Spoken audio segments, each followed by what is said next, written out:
The greatest obstacle to living is expectancy, which hangs upon tomorrow and loses today. You are arranging what is in fortune's control and abandoning what lies in yours. Seneca.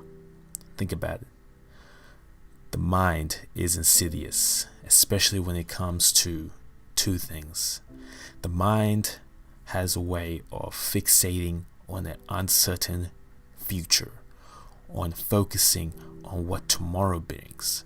It also has a bad habit of fixating on the past, on remembering past events. The problem with these two things is that the future is not promised. The future is often unclear, to say the least. The past is often skewed. Many of our memories change each time we recall them. Many of our memories are shaped by emotions that we had at the time or later on past the event. So we can't really trust our perception of the past, and we can't really trust the tomorrow that our mind conjures. But what we do ignore is what is actually real and what is actually in front of us, which is the present moment.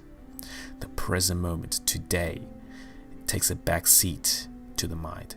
The mind's always worrying about something else. Today just seems like something that's in the way, something that needs to be done and removed as quickly as possible. We don't worry about today. Today's boring. Nothing is happening today. We're not happy today. Today is not what we want. Our circumstances are not right. We want the new car. We want to move out of our mom's place. We want the promotion. Maybe we want the girlfriend. We want the kids to grow up. Tomorrow is better. Tomorrow's always better. Tomorrow is better because tomorrow our problems will be solved. And there's the trick. The mind thinks that a day will come when the problems are solved. The promised land is a day when there are no more problems. That's why we wait for tomorrow. But that's the trick, that's the illusion. No such day ever comes. If you understand life, you understand that life is always going to have problems. There's always going to be changes in circumstances. There's different types of quality of problems. Yes, you might have paid off your student debt. Yes, you might have moved out of your house. But guess what? The tires need changing. Guess what? Financial recession is happening. Guess what? North Korea is bombing your city. Things are always going to happen. Don't wait for tomorrow, because this promised land is not what you think it is. What's going to happen is you're going to be on your deathbed and you're going to think of how you wasted your life in expectancy for a tomorrow that never came. Once you realize that life is always going to have problems, once you realize that there is no running away from them, you can learn to embrace the now, because the now that you have today is going to be the now that you have tomorrow.